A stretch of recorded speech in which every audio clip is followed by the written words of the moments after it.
પ્રજ્ઞાનગર EWS આવાસ 700 જેટલા પરિવારોનો મનપા કચેરીએ ધરણા સમાન વિરોધ. નાના બાળકો સાથે મોટી સંખ્યામાં રહેવાસીઓએ ન્યાય આપોના નારા લગાવી સુરત મહાનગરપાલિકા સામે રોષ વ્યક્ત કર્યો. 2 વર્ષથી વધુ સમય પહેલા જર્જરિત જાહેર કરીને આવાસો ખાલી કરાવ્યા હતા. રહેવાસીઓનો આક્ષેપ છે કે આજ દિન સુધી ન તો નવા આવાસના બાંધકામની કામગીરી શરૂ થઈ છે, ન ટેન્ડર પ્રક્રિયા પૂર્ણ થઈ છે. આવાસ ખાલી કરાવતી વખતે મનપાએ યોગ્ય વળતર અને ભાડું આપવાની ખાતરી આપી હતી, પરંતુ 2 વર્ષથી વધુ સમય વીતી જવા છતાં વચનો માત્ર કાગળ પર જ રહ્યા હોવાનો રહેવાસીઓએ આક્ષેપ કર્યો. 7 જેટલા પરિવારોએ હજુ પણ ભાડાના મકાનોમાં કે અન્ય સ્થળોએ રહેવા મજબૂર.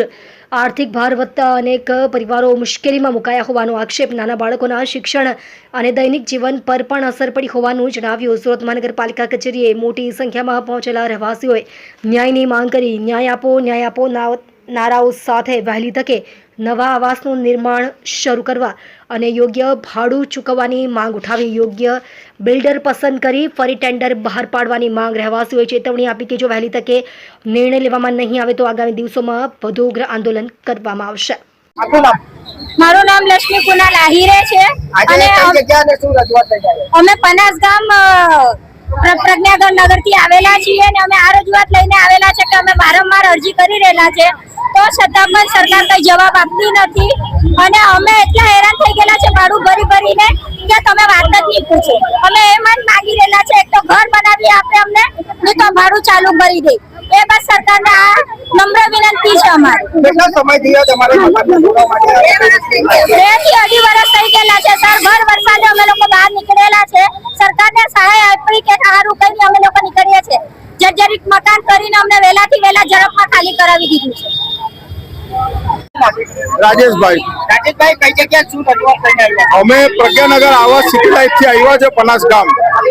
અમે આવાસ 2 વર્ષથી તોડી પાડ્યા છે. જર્જરિત હતા, ભાડું આપવું એમ કરીને અમને મકાન હજુ તક સુધી ભાડું પણ નહીં આપ્યું, નહીં ટેન્ડર પાસ કર્યા છે. ટેન્ડર પાડે છે, ટેન્ડર પાસ નહીં થતું એમ કર્યું. આજે અમને 2 વર્ષથી અમે અટવાયા છે. એના માટે અમે કમિશનર સાહેબને રજૂઆત કરવા માટે આવ્યા છે. અહીંયા અમારે 704 બિલ્ડિંગ 704 મકાન હતા. ઓછામાં ઓછા 4 થી 5 હજારનું પબ્લિક રહેતું હતું. અત્યારે અમને બહુ તકલીફ પડે છે. અત્યારે બધા પોતપોતાના હિસાબે ભાડે ગમે ત્યાં દૂર રહેવા લોકો 8-10 કિલોમીટર દૂર રહેવા ગયા છે. 8-10 હજાર રૂપિયા ભાડું ખર્ચીને રહી છે. અમે આજ રજૂઆત કરવા માટે આવ્યા છે કે અમારું વહેલી તકે ટેન્ડર બહાર પડે અને અમને વહેલી તકે ભાડા કે એવું કંઈ ચાલુ કરી આપે.